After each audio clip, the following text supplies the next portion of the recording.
အားလုံးပဲမင်္ဂလာပါ UK Match Day ရဲ့ Facebook နဲ့ YouTube Channel ကနေကြိုဆိုပါရစေ Champion ပြည်သက်တွေအားလုံးမင်္ဂလာပါဆိုတော့အခု Manchester United အသင်းက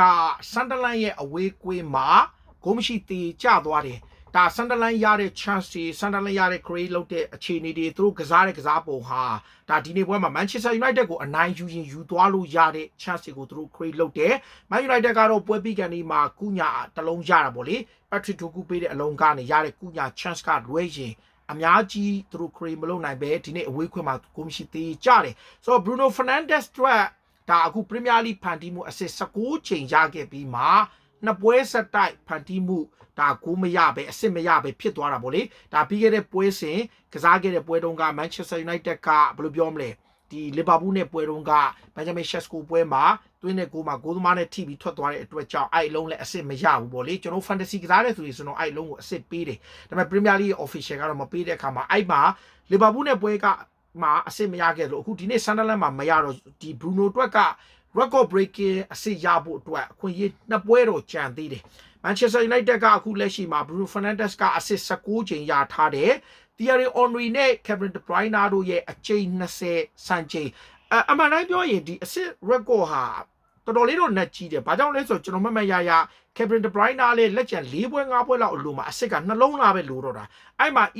Ipe နဲ့နောက်ဆုံးအစစ်2ချိန်ပဲရပြီးတော့သူ20နဲ့သုံးသက်သွားတခါ Mesut Ozil လည်းကျွန်တော်မှတ်ရရာသီပိတ်ခံဒီ18ချိန်18ချိန်လောက်သူရပြီ။အဲ့မှာလက်ကျန်6ပွဲလောက်လိုသေးတယ်။ဒါပေမဲ့ Ozil လုံးဝအစစ်မရဘဲနဲ့အဆုံးသက်သွားတယ်။ Bruno တောက်လျှောက်ပွဲတိုင်းနီးပါအစစ်လုံနေပြီးတော့မှတကယ်ပေါင်းဝင်ကန်ကြီးကြမှာအစစ်2ချိန်ရဖို့ခက်ခဲနေတယ်ကျွန်တော်မြင်တော့ဒါ Nottingham Forest နဲ့အိမ်ကွင်းပွဲရဲ့ Brighton ရဲ့အဝေးကွင်းပွဲမှာဆို Forest နဲ့အိမ်ကွင်းပွဲက Bruno အတွက်အကောင်းဆုံးချမယ်ဘာလို့ဆိုတော့ Brighton အဝေးက Man United အတွက်နံပါတ်1အလိုလိုရင်းအရင်တည်းကလည်းခက်ခဲတဲ့အပွဲဖြစ်တယ်နောက်တစ်ခုက Brighton ကိုယ်တိုင်ကလည်း Champion League ဝင်ကွင်းအတွက်ဘုံမောက်နဲ့အပြိုင်လုနေတဲ့အတွက်ကြောင့်အဲ့ပွဲကခတ်နိုင်တယ်ဘရူနိုအနေနဲ့အခုကက်ဆမီရိုမပါတဲ့အတွက်ကြောင့်လည်းအစိရဖို့ခတ်တယ်ဘာလို့ဆိုသူပို့တဲ့တောင်းကံပေါ်စုပေါင်း9လုံးရတယ်9လုံးမှာဟာရီမကွိုင်းယာခေါင်းပေါ်တင်ပေးတာတော့မှန်တယ်ကာလိုကက်ဆမီရိုဆိုရင်တော့ Manchester United ရဲ့တောင်းကံပေါ်တွေဟာဘရူနိုဘဲကိုတင်လိုက်မလဲရှိတယ်သူကောင်းသိတယ်ဒါပေမဲ့ဒီနေ့ကကွင်းလည်းမစီးထားနိုင်ဘူး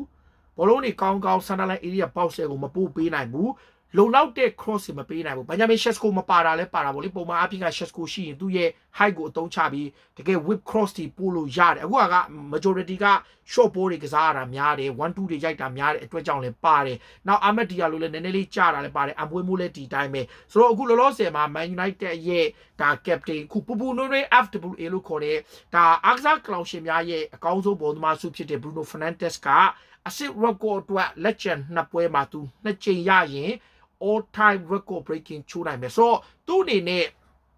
Forest က United နဲ့ကန်တဲ့အချိန်မှာလွတ်လောက်ပြီဗျ